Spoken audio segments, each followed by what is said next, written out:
Sahana bhavatu sahanau bhunaktu sahaviryam karavavahe tejasvinavadhitamastu ma vidvishavahe. Om Shanti Shanti Shanti.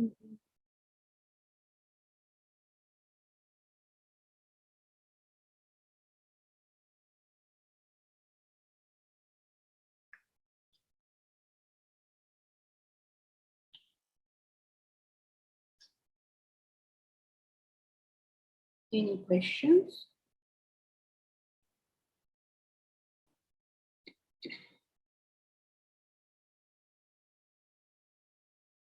So what we have been studying is the problem of introversion. The problem of knowing our faults ourselves. It need not even be our faults. Just knowing ourselves. The good, the bad, everything. So much so, excuse me, so much so that if someone tells you, you are like this, to you, that's a statement of fact or not. Yes, that is correct. I am like that. Or that is incorrect. I am not like that. There is no, what should I say, loading on that. Just a matter of fact. Is it or is it not so? Now, all our time we spent in looking at other people's, whatever they are, the good, the bad,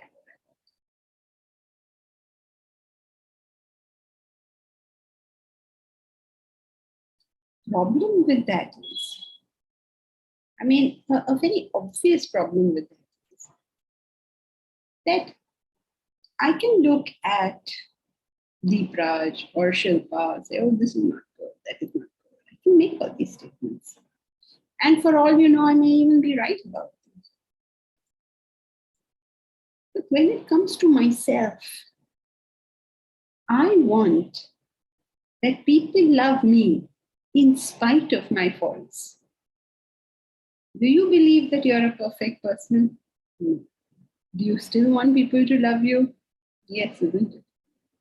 When it comes to me, you must love me in spite of the fact that I'm a highly flawed individual.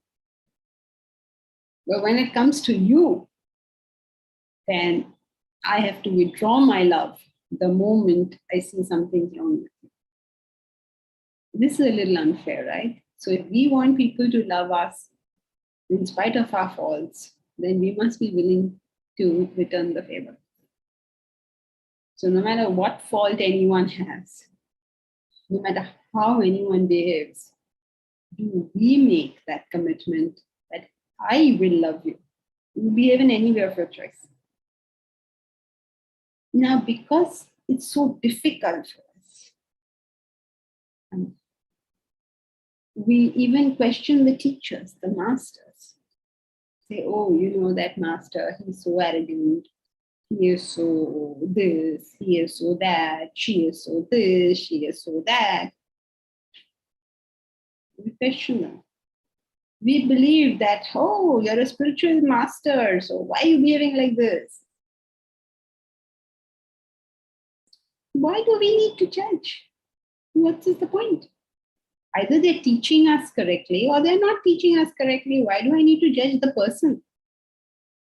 And why can I not love the person regardless of his flaws? What is the use of talking about people's flaws? Who is that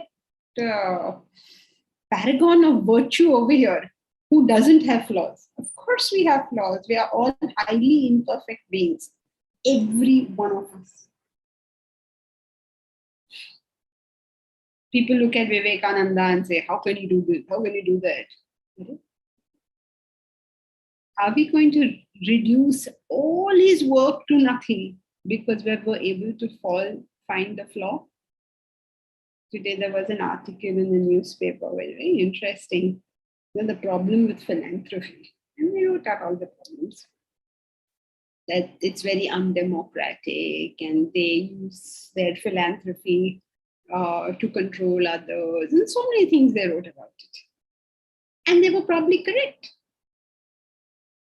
So does that mean that we throw philanthropy out of the window? No. There are faults there, but we must, allow people to donate to us. Then why are we not doing this in life? There are faults in everyone, but that doesn't stop us from taking whatever they have to offer us. Our problem with their faults arises when they don't give us what we want. Yeah.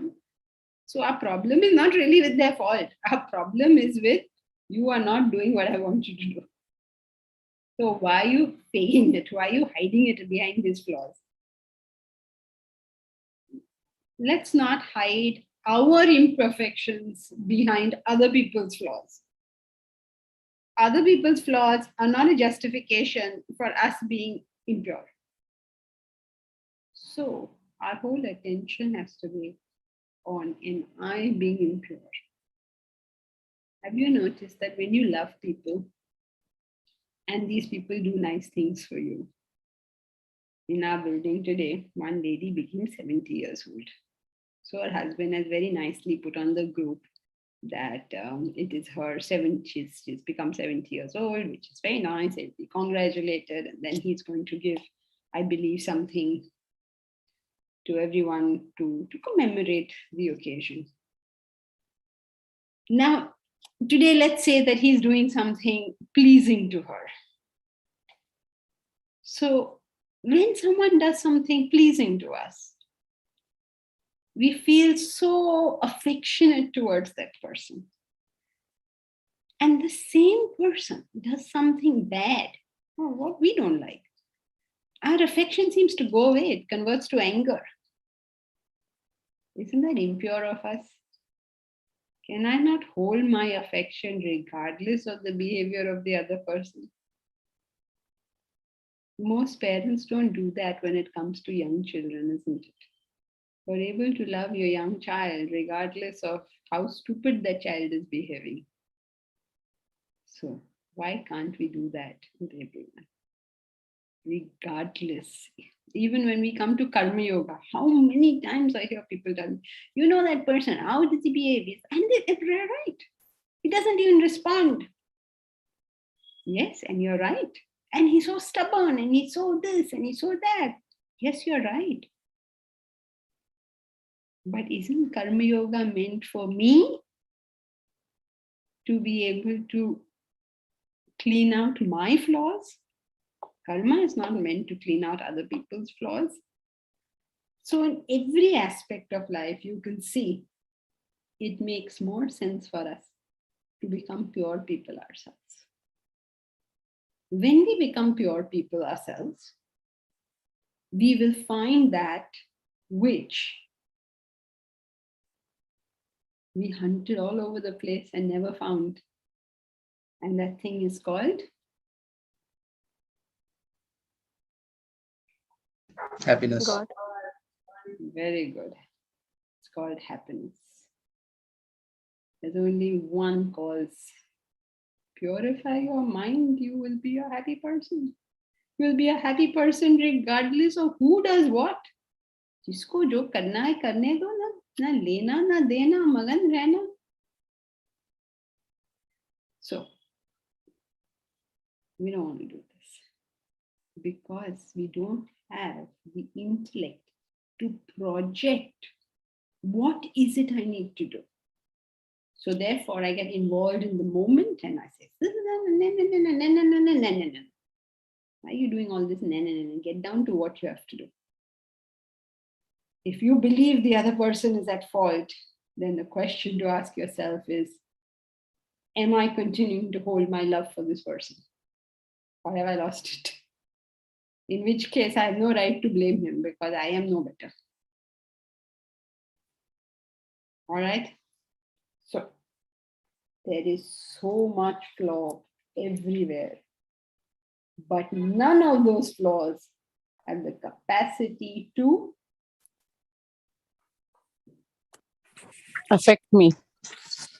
in what? Affect me in the reaching my goal. Okay, but currently we're talking about My love for you. my what, Priya? I didn't catch you. My love for you. It does not change that. Yes, it should not. But no matter how many flaws there are in the world, they are not capable of doing what? Affecting my happiness. Very good. Affecting my happiness. Not capable. Why are you giving these flaws more power than they have? They don't have that power. You are giving that power to them. Suppose they are sleeping at night and there's noise going on outside and it's not letting you sleep. You say the noise is not letting me sleep, which is correct. But that's only initially. Later on, what is not letting you sleep is not the noise, but the Agitation. That is called. Agitation. irritation. How dare they behave like this? These are these people are going on and on and on. That's not letting you sleep. If it's the noise that's not letting you sleep, it's the beginning. Oh, sorry. Yes.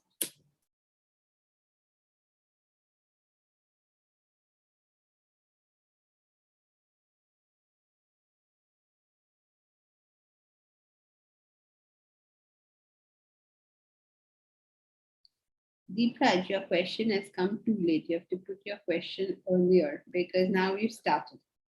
I actually did put the question before the class started, but Oh, is it? maybe some technical. We can take it on next class. Okay, Chalu, if you say that, then let's take it. Could you please explain the difference between memories and thoughts? The thoughts are a superset, memories are a subset of thoughts. We say the subtle body doesn't die with physical body, but in each janma, we start with a fresh memory bank. If we consider memories to be part of our thought, Can we say at least a part of our subtle body dies with the physical body? Interesting. Okay, well, move this out of the way. So, Deep Raj, we say our subtle body doesn't die with the physical body, correct? But in each janma, we start with a fresh memory bank, correct? If we consider memories to be part of our thoughts, can we say at least a part of our subtle body dies with the physical body? Wrong. Why didn't you come to attend the clearer thinking session? We just had a residential course on it, which I think you all know about. Asha, by the way, these residential courses are held so that everybody comes and learns the living of the subject. So we plan to do this every 3-4 months. And I hope that you all will take benefit of that. It is not done because we have no kam dhanda and the volunteers are like really sitting and twiddling their thumbs. So like, chalo, a course create karte hain. It's not like that. It is in the hope that it will be of some benefit. So every few months, please be mentally prepared to do that if you're serious about using the knowledge for your growth. Be mentally prepared for that, because it's, no real world classes are taking place. Everything's going to be online, and it is through these residential programs alone that there will be real world interaction. Okay, so coming back to Deepraj's question.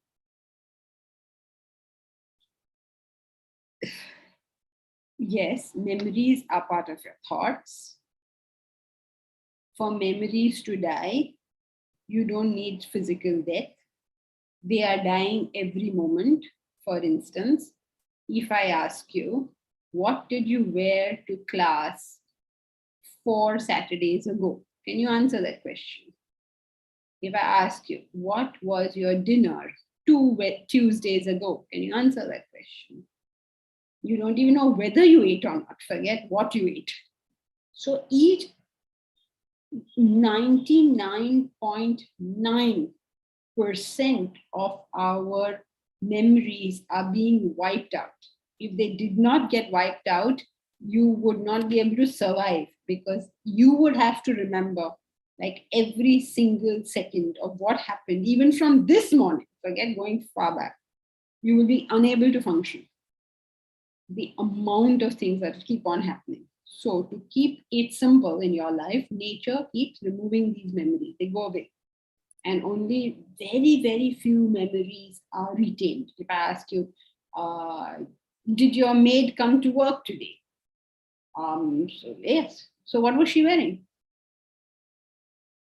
No idea, right? Did she wear 7 bangles? You saw all that, but you have no recollection of what. Thank you, what are you talking about? But if you have to remember everything, you will go mad. That is why in the Bhagavad Gita, Krishna says, I am apohanam. Apohanam means forgetfulness. Because without that forgetfulness, none of us can survive. So it is not that between janmas you forget, it is in the janma itself you forget. So though you're right that you start every janma with a fresh slate, it is you start every day with a fresh slate. And your memory is only of something rather dramatic. If I ask you if did your maid come yesterday? Now that's dramatic in your life because it will impede your life if you're running your own house. In which if your mom's running your house, you may not even know whether she came or not. But if you're running it yourself, then it impedes your life, so you will know. But you will not know maybe by the end of the month whether she had come or not. So drama makes you remember. That is why teachers create drama. It helps you remember things. Okay. So at least part of our subtle body dies with physical body. No, I mean, that is happening all the time. There's no particular difference at the time of death. Okay. Thank you. Okay. Abhishek Day. Abhishek Day, are you here? I can't see your name. Abhishek Day, are you there? Abhishek there. Okay, I can see your name. Abhishek, are you still here? Ah, okay. So Abhishek, what is Karma Yoga?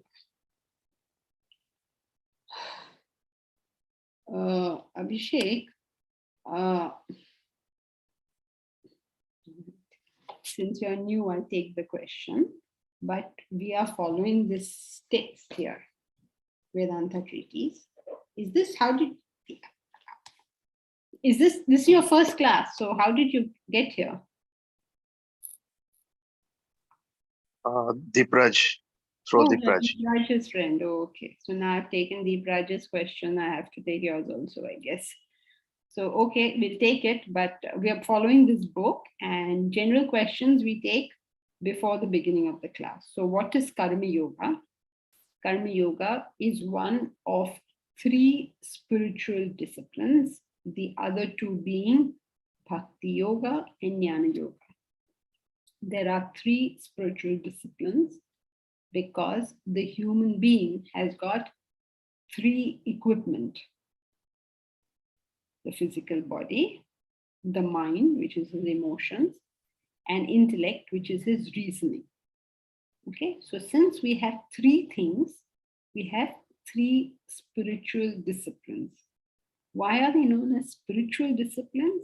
Because they are supposed to take us to the spirit, the self, or God, whatever you choose to call it, the reality, whatever you choose. It takes us to the spirit, therefore they are known as spiritual disciplines. Means the discipline you undertake to reach the self. That is what the word yoga means, to join. So those things that you do to join back to the self, those things are called spiritual disciplines. Are you with me so far? Yes, ma'am. Now, with the physical body, we serve. We serve the world with the purpose of self-purification and self-realization. When you do service for purifying yourself, not because you're improving the world, but because you're improving yourself, you are becoming sensitized, you are becoming humble, you have to become all this. Not that other people need our service, but that we have to become giving people. So I serve, and I serve by thinking in what best way can I, how do I serve you? What is the best I can do for you? How can my thoughts be around what I can do for you rather than what you can do for me? When I live my life like this, with the concept of serving you so that I become somewhat better in life and thereby reach realization, this is known as Karma Yoga. Bhakti Yoga is when I use my emotions with the same purpose. I use my emotions to improve myself, purify myself. And Jnana Yoga is doing the same thing, but at the intellectual level. But your question wasn't regarding that. So what is Karma Yoga? Simply, it is the spirit of pele up. Let me think of your needs first. When I live my life like that, I am practicing Karma Yoga. Thank you, ma'am. So coming back to what we were discussing, that it is very easy to see the faults of others. It is easy also to get angry at the fault of others. What is difficult is to continue to hold your love for another when you see his faults, and to understand that his faults are not his faults, but his faults are not his faults. They are His vastu's. Okay. What else? Our own agitations. Right. My lack of understanding. His faults are my impurity. Yes, correct. Sure. His faults are my impurity. My impurity is not, so don't say now somebody is beating you up or something. Now don't say, oh, he's beating you up, me up because I'm such a bad person. Not like that. If I am not able to deal with him and his faults, it is my impurity. It is like I am more angry with you or afraid of you or something like that. But if somebody is beating me up, this is the wrong thing. It should not be done. Why should people beat anyone up? So I have to deal with you. But why should I not love you? Why should the dealing not be with love? Why is it that I have to hate you and then deal with you? In fact, when I hate you, I can't deal with you because my intellect is not working. I'm going to deal with you. So, your faults are my impurity because nothing you can do can have any effect on me until I have that impurity. Just can't. It doesn't have the power. This is a fair world. And the good people go to heaven, they tell us. What does that mean that the good people go to heaven? That means good people. That means people who are devoid of impurities live in a state always of bliss. Because what are you going to do to agitate them? You don't have the power. What can you do to agitate Krishna? Can you agitate him? Can you imagine what is his name? Who is the chappie who cursed him 100 times? What is that chap's name? Nobody remembers. Shishupal. Shishupal. Shishupal, yeah, thank you. So that Shishupal was cursing Krishna 100 times. And Krishna had told him, I will put up with 100. So imagine, first he has been insulted once, twice, third time, fourth time. By that time, suppose we were there, by the time the fourth, fifth insult, our temperature would have hit sky high, no? How dare you talk to me like that? What is Krishna doing in the meanwhile? He has to wait till 100. He knows he has to wait. So he's sitting. Sure, now finish because I'm counting. No, 99. He has to count also. Others. How will he know that 100 are over? He has to count. So he's counting. He's waiting. What is the affectation? 99 insults. What is the affectation to him? Makes no difference. He's waiting. Fill up the bag, and then once the bag is filled, I can do something with it. And then you can just imagine he's just sitting there very bored in life because he has to wait. And then when it's 90, 97, 98, he must be telling himself, Acha, abhi tayari karte hain. 99 aa gaya, haan, 19, okay, 100, okay, very good. Then he says, Sudarshan, and it goes. Like life is so uncomplicated for him, right? For us, it's so complicated. Quite simple, the whole story is. So he's no reaction. We have so much reaction. You go inside Buddha, what is the reaction? No reaction. Will Buddha say, I don't mind you saying bad things about me, but actually, at least you must say the truth. What you're saying is false. I will always admit my faults, but what you're telling me is not the truth. That person is not wasting his time finding out what is the truth about us. You know the truth about you, that is good enough. Why are we worried about other people knowing the truth about us? I cannot be agitated unless That I have an impurity. I have an impurity. I am impure. Can't be. So simple, no? And you must have experienced this yourself. Where it's not affecting your purity, I mean, whatever level of purity you have already got, when people talk below that level, no problem, go on. But when anyone talks above that level, then you can't take it anymore. So we have to learn this through our own experiences. All of us have developed to some extent, right? Nobody's 0 and nobody's 100. So we are somewhere. So our own experiences will show us this. Quite simple, right? Now, where shall we go next? Shall we continue reading? All clear up to this point?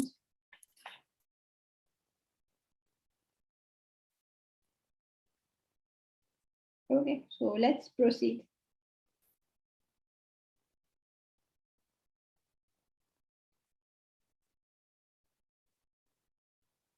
Who is going to read? Omkar, every human being needs, therefore, that paragraph.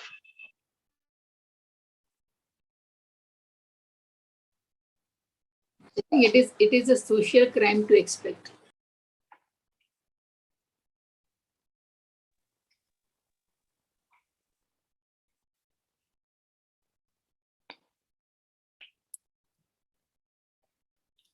It is,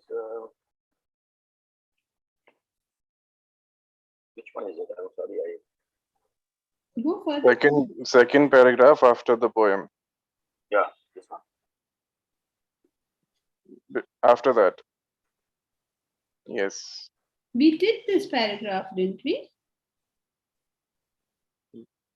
This one remains Jankiji, according to me. Oh, okay. I thought we had done it. Okay, go. Let's. Who will read it? Bharat, you read it. Yes. Every human being needs, therefore, to concentrate his efforts in investigating his own personality instead of prying into the lives of others. You have no right to do so. Your business is your life. If others make mistakes, they will have to pay for them. Let them settle their accounts with the Almighty. You have to be more concerned with the affairs of others than your own. You need to look within.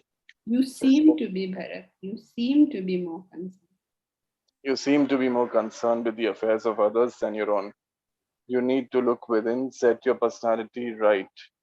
Just take care of yourself. The world will take care of itself. So, pretty self-explanatory. You need to look within to find faults, and the world will take care of itself. Take care of yourself and the world will take care of itself. Why are we sitting here and doing other people's accounts? Now, I suppose everybody must be doing their IT returns. Are you doing other people's IT returns? You're doing your own IT returns. Are you supposed to do other people's IT returns? No, unless you're a CA. Why will you be doing other people's IT returns? You do your own, no? Similarly, let us settle our accounts. Let us not worry about other people's accounts with God. They have a life to live, and we don't know what they are going through. Everyone has his own issues in life. You know, we can be so callous sometimes towards rich people and say, "Unka kya problem hai? Sab theek hai," but they look how they behave. Really, do you know what they are going through? Sometimes we're very callous towards poor people. We say, "Oh, you don't realize that they want to eat," or whatever. So callous. We're callous towards those richer than us. We're callous towards those poorer than us. We're callous towards everybody because we are so caught up in our own problems. We don't seem to realize that other people also have problems. Something is happening in everyone's life, no?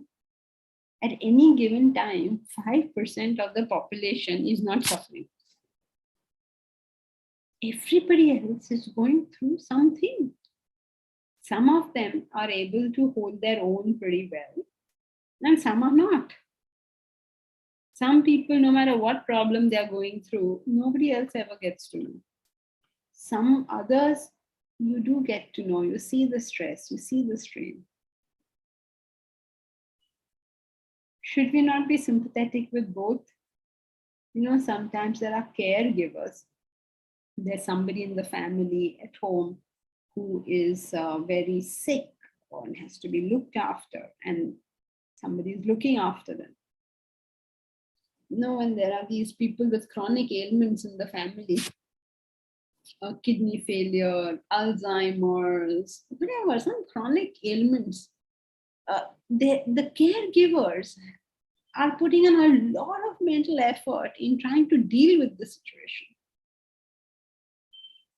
Now, how would you know that? How would you know what is happening in this person's house or heart or anything? It's so easy to talk about what other people are doing because we don't know what they're going through. Just take it easy. You know, we can't go about solving the whole world's problems, but at least one thing we can do. What is that one thing? Compassion. Yeah. We can be sensitive, we can be understanding, we can have compassion, we can have identification. We know how we have behaved when we are under stress. So why don't other people have the right to do that? I had read many years ago, 30 years ago, there were some rules on marriage. So one very interesting rule of marriage is that don't both be shouting unless the house is on fire. Just as we are, we know, no, why do I shout? Because I've been stressed out. That I understand. But when somebody else shouts, how can you shout? Who do you think you are to shout? Eh? What is the double standards going on over here?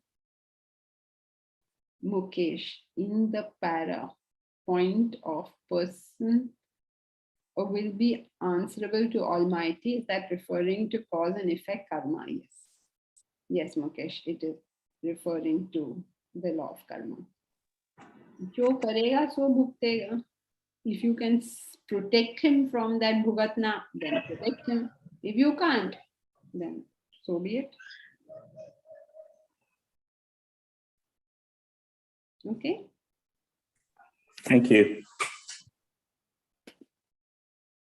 Now, one thing about law of karma, we should never have this thing, never be happy that the law of karma will deal with that person.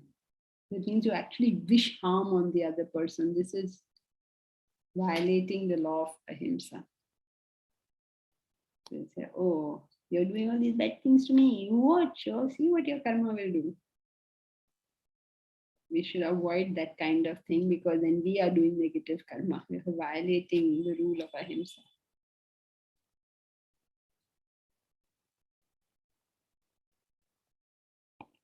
Okay, so this para is relatively clear, right? So proceed because we have a very important concept to learn with reference to this.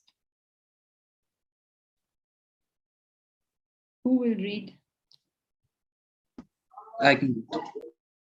Please. It is a social crime to expect others to behave in the pattern of your like and dislike. You cannot order the lives of people to follow your whim and fancy. The primary lesson you learn in life is that all beings act according to their inherent nature, vasanas. Beings follow their own structure of life, but there is one fundamental difference between the structure of humans and other beings. All creatures, save humans, inherit the common nature, the collective vasanas of their species. Thus, tigers are all ferocious and destructive, cows are all meek and mild. Each species possesses a collective nature, a distinct set of vasanas. The creatures of a species do not differ from one another, whereas human beings do not possess a common nature, collective vasanas. They have different traits and characteristics. No two humans are of the same kind. Every human possesses a distinct, different nature, individualistic vasanas. This para talks about the difference between humans and animals. Animals have collective vasanas. Human beings, along with collective vasanas, also have individualistic vasanas. That's why each human being is different, and we should not order other people around because we don't know what vasanas they have. They would act according to the vasanas, so it is unreasonable for us to expect them to behave according to our likes and dislikes. So two important points, very good. Though of course, Deepraj, I don't know why you inverted the order, but two important points. Number one is it is a social crime. Expect other people to live according to what I like. How bad is that? Isn't that an awful thing? That you must live your life according to what suits me? How is that an acceptable way of living? How is that an acceptable demand? If I like to go see movies, you must like it. Why? If I like to listen to music, you must like it. If I think Vedanta is great, you must think Vedanta is great. It's a social crime. Each one of us has our own vasanas, our own life. Each one of us will live our life according to our vasanas. This is a basic human right, no? I mean, what human right? It's a basic right of life itself. Why do you have life? Because you have vasanas. So what will you do with your life? You will live out those vasanas. What else will you do? Why does a record have music? Because it has those etchings. If it didn't have those etchings, it would not be a record. It would just be what a plastic or whatever it is made out of. What is that thing made out of? So the etchings make it a record. If the record plays, those etchings play. Vasanas give us life. If you are alive, the vasanas will play. Right, simple it is. Now I sit behind and I say, this vasana is good and this vasana is bad. So who gave me the right to make that statement? How? How did I get this right to make that statement? Who am I? Who is this limited personality to come and say to the world, I will be that great Solomon come to judgment and tell you all what is right and what is wrong? I think the nicest thing about Vedanta is it lays down facts. It never ever tells us what is good or bad, right or wrong. Father itself is always. It tells you a fact. World means change. End of Vedanta. World means change. Now it's up to you. What do you want to do with this piece of information? Will Vedanta tell you, you should not get attached? Will it ever talk to you like that? What does it say? World means change. Attachment means expectation of non-change. If you get attached, you will find sorrow. But it does not sit and talk like it's a sermon and telling you, you should not do this and you should do that. It's not our business to tell anybody else how they should live their life. If we know how to live a good life, then let us live it.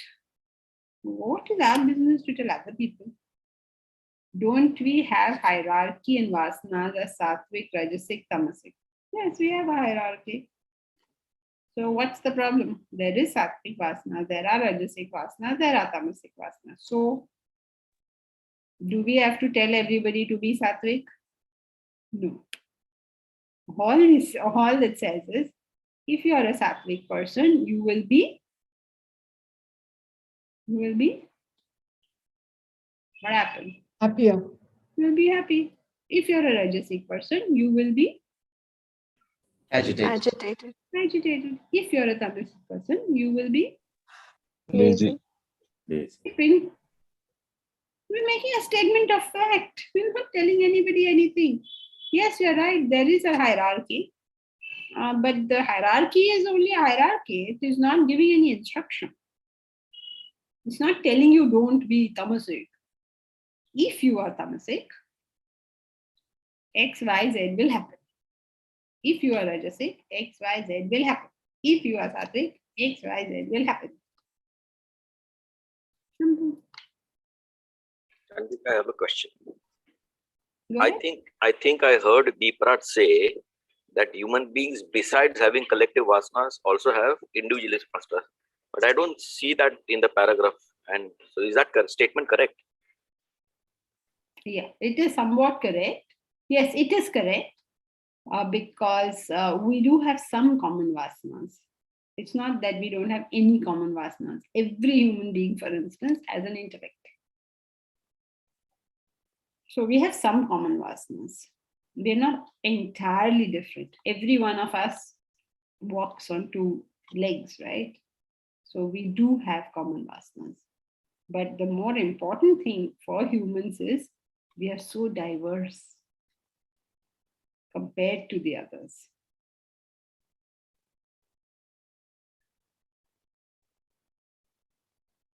Okay, Ankar? Yes, thank you about it. Uttara. So doesn't that lead us to comment? Uttara, if it leads us to comment, we are wasting our time. Because हमारे comment से क्या होने वाला है? Suppose I say, Uttara, you should not be doing accounts, you should be doing painting. तो मेरे comment से क्या होने वाला है? As if you're going to dump accounts and start painting because I think so. So basically it doesn't even tell you don't make a comment. It just says if you made a comment, you wasted your time. Now you want to waste your time, then chalo, time pass तो लोग करते ही हैं, तो करो, time pass करना है तो. Enjoy your life. If you want to do time pass, do. But if you do too much time pass, you will find that it's not time that has passed, but we who have passed away. We don't kill time. Time kills us. Okay, Uttaran?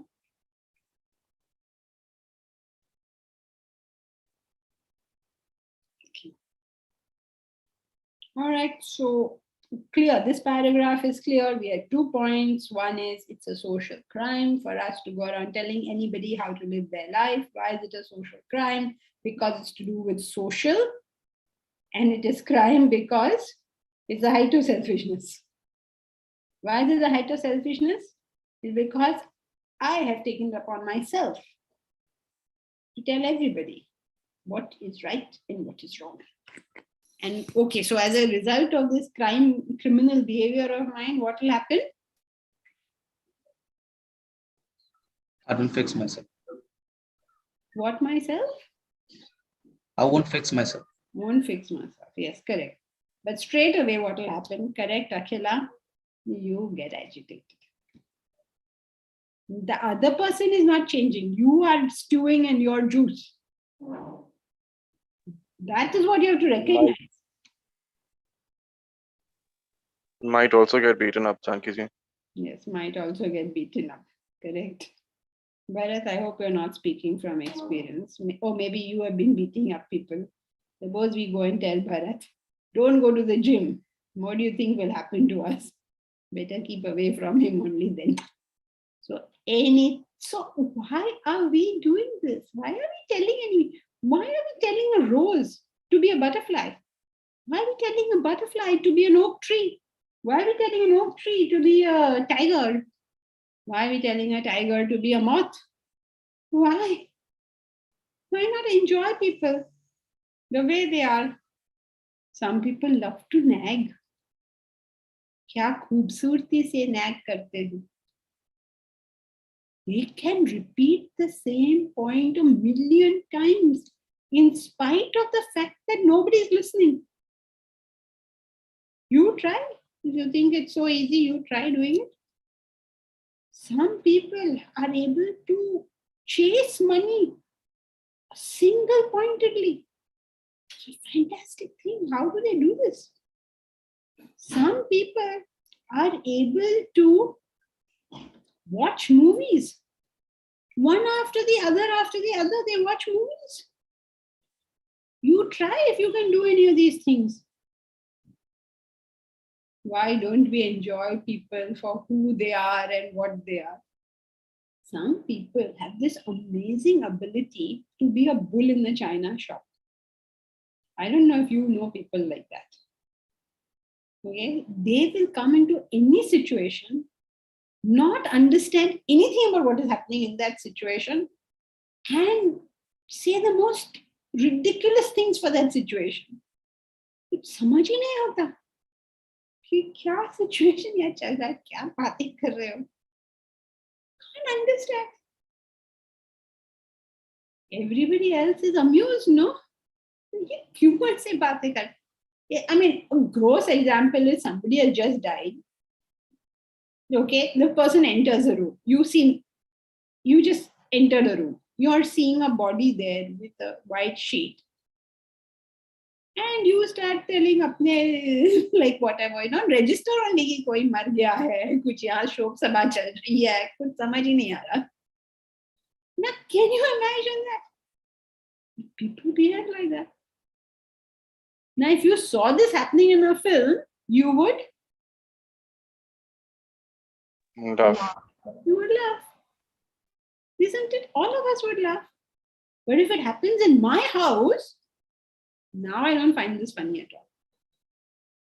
Vedanta gives you free entertainment. Lifetime, you can close your cable TV connection or whatever, Netflix and all, you can close down completely. Save yourself a lot of money. Just watch all these beautiful human beings doing whatever they're doing. Each one is a wonderful expression of his vasanas. Each one gives us enough entertainment for the duration of time that they are with us. If a country is going to war, do the people, soldiers, commanders, etc., have collective vasanas? How does then one protect oneself from this if one does not agree but has to do what is expected? This is not free will. Basically, avoid going with the crowd. So yes, if people are going to war, yes, it is collective vasanas, because only people who can go to war can go to war, right? Like suppose war is declared, for instance, so what am I going to do? If I go and join the army, I'll probably be an interruption in their path, right? I can't go to war. I don't know. I don't have the skills for it. But those people who have the skills will be able to defend this country. So all those people will have collective vasanas. So how does one protect oneself from it if one does not agree? Conscientious protesters are always there. Yeah, you don't avoid going with the crowd so much as you think for yourself. When you think for yourself, sometimes you go with the crowd and sometimes you don't. So if you don't agree, then you can be a conscientious, whatever it's called. What's it called? You don't participate in the happenings of the country. That's what happened, no? So many people leave their country and they go away because they don't like the way that country is functioning. That is an option open to you. But always remembering that when the option of leaving is there, then the option of spoils is not there. You can't get the spoils of war when you chose to go away when the war is there. You can't get the benefits of a situation that you refuse to participate in. Jankaji, I have a question. 1 second, Mukesh, are you okay? Yes, thank you, Jankaji. Thank you. Yeah, Omkar. So how applicable is this paragraph in the context of children and parents, where parents are often agitated with their children, especially small children, because they don't seem to do the things they were supposed to do, like do their homework on time and stuff like that. And there's constant agitation because of that. And yet one cannot just keep eyes shut and let the children be doing what they're doing. Yeah, Omkar, when you recognize the vasanas of a child or anyone else, it doesn't mean that you shut your eyes to it. It means you deal with it appropriately. For instance, if you know there's a tiger and you realize the vasanas of the tiger, then you deal appropriately. What do? Stay away.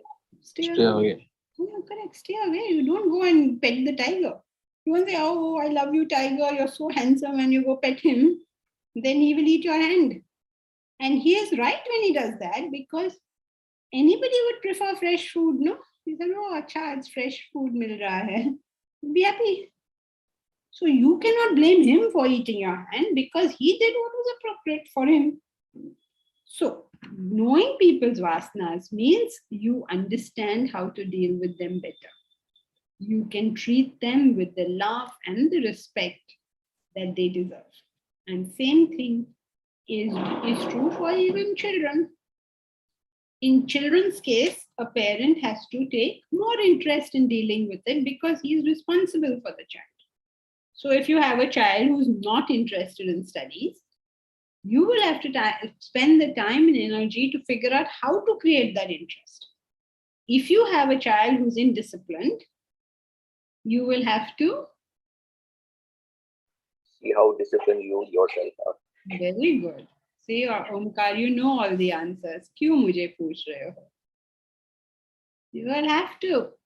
We cannot, nobody follows what we say. Everybody follows if they follow what we Do. do. Suppose at the residential course, now everybody has to arrive at prayer at 5 o'clock in the morning. Now suppose every morning the person taking the course does not arrive to prayer, what do you think will happen at that prayer? Now won't be a soul. Even if you go yourself, you will, people may not come. But if you don't go yourself, the question of anyone coming doesn't arise. So you're right, Omkar. You have grown wise with the knowledge and you have learned now that people, children, everybody will do as we do, not as we say. If I want other people to be in control of their emotions, then I must be. If I want other people to live a disciplined life, then I must be. Whatever in this world I think other people should do, I should begin by doing it myself. And that's one of the reasons that we're finding it. Some people are happy to help us with the university. Okay, as you know, that is the pet project, which you're probably fed up of listening about, but they want to help us. But you know what they don't want to do? They don't want to study. They don't want to participate in what is Vedanta. But it's very easy for them to maybe give a crore or so. And we don't want that money. Because if we are setting up some place where we are telling people that the most important thing that you do is do your studies, your comprehension of this thing, of the subject, and you refuse to do that, then your help will not prove helpful later on. Because you're not with the point at all. So it's interesting that if you want to set up a university where other people study, the biggest question is, are you studying? If you want to set up a university where other people have to learn to be disciplined, then are you being disciplined? If you don't believe in what you are standing for, then why would other people believe in it? It's not a matter of giving time or energy or money. It's a question of, do you see the sense, the point of all of this? Okay, Omkar, so knowing vasanas means that you can deal appropriately. Doesn't mean that you turn a blind eye. So let us say, for argument's sake, you want Manit to study and Manit is not studying. Let us say, I'm just making up an example. So he's not studying. So what do? You let him watch you studying. Let him watch. Allow him to see that studying is a great thing first. Sit with him and do his studies with him. Make those studies exciting for him. Because he's not able to see that, right? How that's fun. So that's why you have to do all that for him. And then you will find that he is self-motivated to study. All those who are readers, do you remember what your parents used to do? They were also readers. Every day I've seen my parents read. So obviously I've read every single day. Everybody in the family reads. So I also read. Grow up like that. Whatever you have seen happen is what you're going to be doing. Okay, Omkar? Yes, thank you. Okay, Uttara, what did you want to say? Uttara, you raised your hand to say something?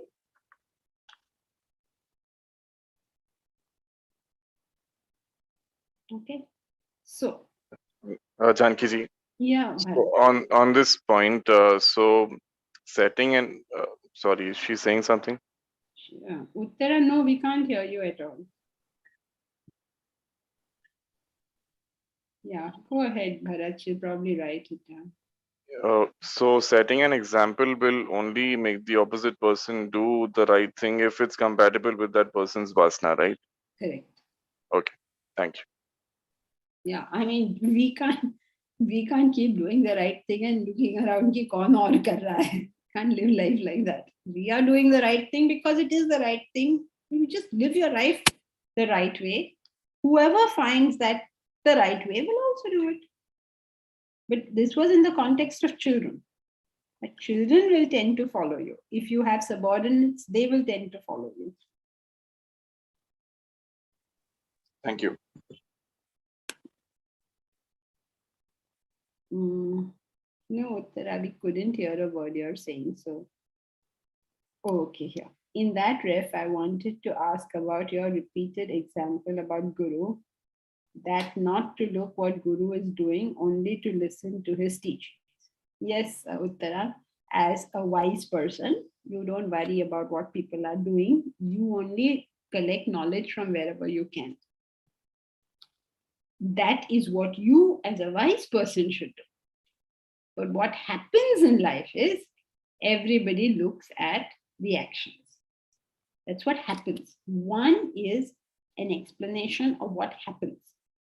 One is an explanation of what one would find more productive to do. Right? One is saying that the mind functions like this. The other one is saying that the intellect will do this. Is that clear?